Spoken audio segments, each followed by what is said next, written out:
Well, here it is. It finally showed up. I think it's pretty funny that after months of waiting for it, other dealerships in the area are getting multiple ones of these bikes.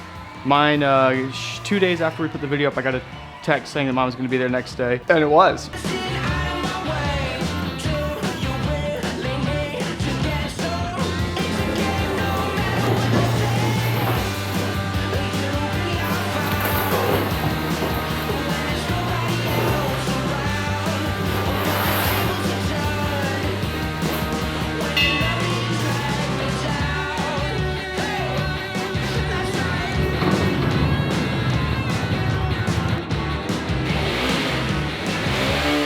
I'm sure some of y'all aren't even aware of this being a new model, but this is a new model for 2021, or is it this is 2021, the CRF300L. Yeah, this is based on the old CRF250L, but upgraded quite a bit. Obviously, it's a 300 now, as the name says, or like a 280 something, you know, whatever. You know how they always round these things up, or round them down sometimes, like the KTM 1290. It's a 1300. Why would you not advertise that anyway? And I'm pretty excited about this bike. I know some of y'all will be going, Jake, you had an XR650R, an absolute beast of a bike, which it was, and you've gone to a 300. The XR was amazing, and this is not gonna be a replacement for it. The XR is kind of its own thing. It kind of honestly exists in its own space. I did it because I think this bike is significant. I know it's not the bike we've all been asking for. It's not the DRZ 500 or the WR450R, or whatever, you know, imaginary bike we've all been asking for that we're never gonna get. But it's still very significant and very important in the dual sport supermoto world. And to understand why I think that, I think you need to have a quick understanding of what actually is happening in the dual sport supermoto world. First of all, I should say what we think a dual sport bike means. I'm talking like a plated bike that can run on the street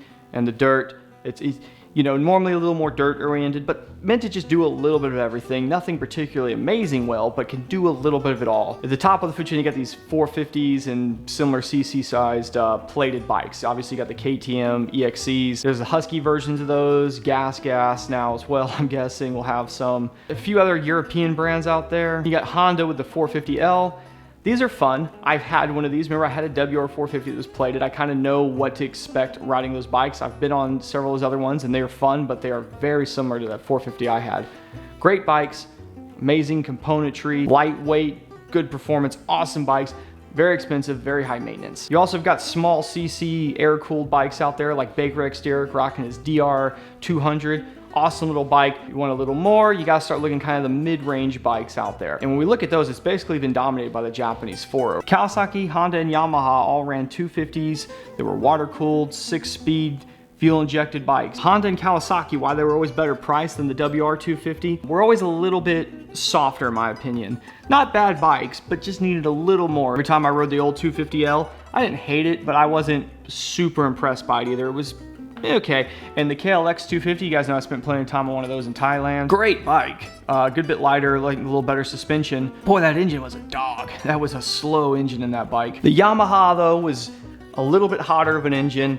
It was under 300 pounds and it's been a great bike over the years. But the DRZ has been the king of this little middleweight dual sport world, in my opinion. It's not because it was lighter weight than the others. No, it was heavier. It's not because it had superior suspension, because it didn't. In fact, it only had a 5-speed transmission. And I think its biggest issue, especially in 2021, is it's carbureted. So why is the DRZ the king then? Because of the engine.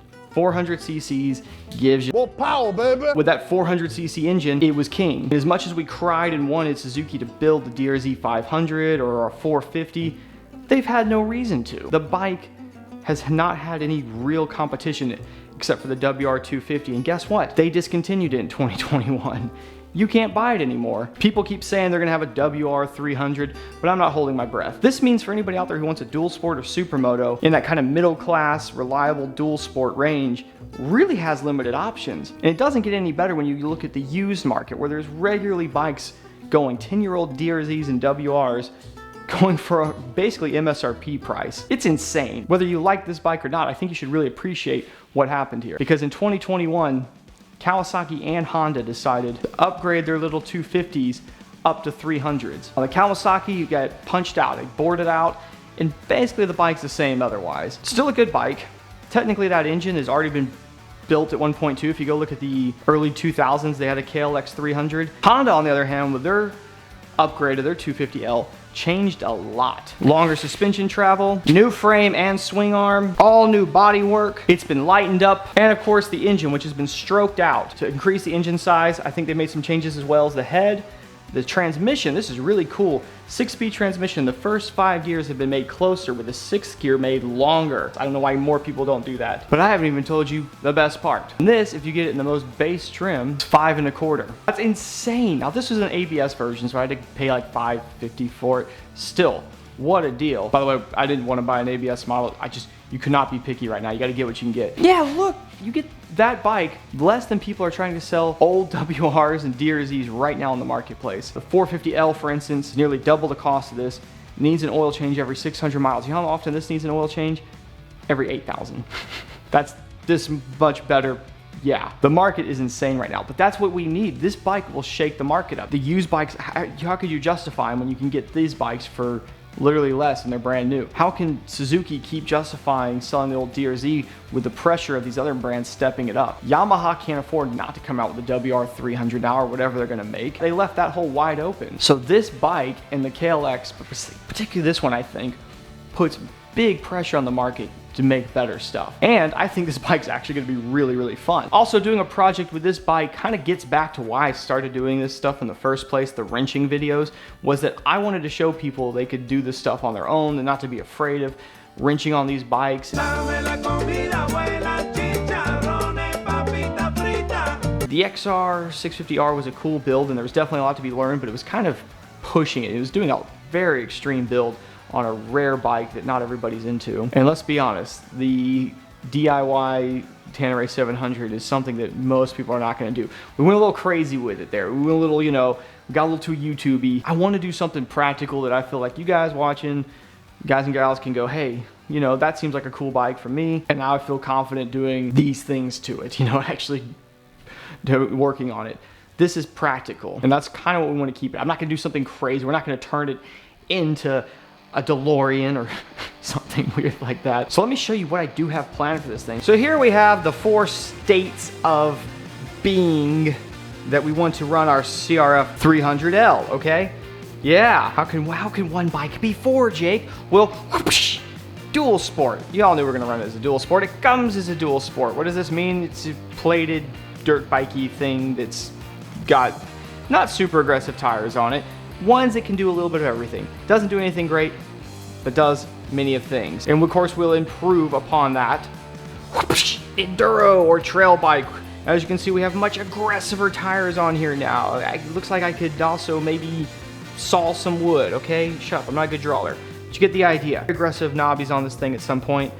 Big rear sprocket, dirt chain, and take this thing out to the trails. Oh, but Jake, it's too heavy. Shut up, it's gonna be great.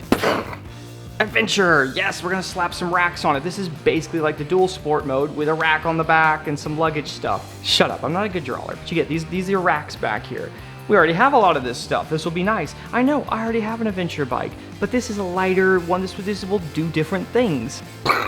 Supermoto, of course we're gonna have a Supermoto setup for it. In fact, we'll have the wheels for that pretty soon. Freaking 4 states of being for this bike. I want to be able to quickly swap between these. I don't want it to be something where it's like, oh, you go out there and you change the setup and it takes hours and you don't want to re-switch it. No, I want to be able to go, you know, dual sporting on Monday, Supermoto on Tuesday, adventure Wednesday, Thursday. You know what I'm saying? We want to be able to do all the things and quickly swap between setups. It really shouldn't be that hard. So we're never going to overly dedicate the bike towards one thing or the other. I mean, dude, this thing's got a slipper clutch in it. I've already playing around with it a couple little laps. Dude, it will slide. The rear will slide. It's got a slipper clutch in it. It's gonna be fun in all these different trims. I wanna push this poor little cheap bike to its limits because that's what you should be able to do.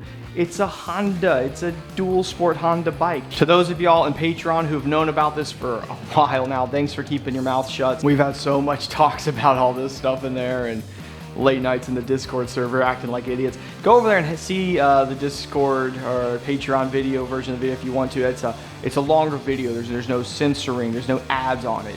It could be as low as $1 a month if you want it to be. And it'll significantly help me out because YouTube doesn't hardly pay us anything these days anymore. I mean, you can watch all my videos I put out 1 year and it will not equal $1. So yeah, that's why we offer at a really low rate.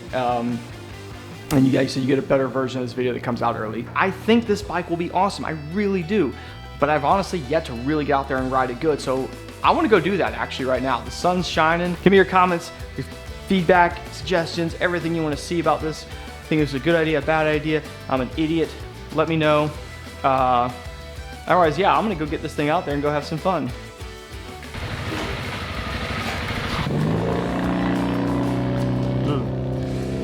That's horrible sounding, man.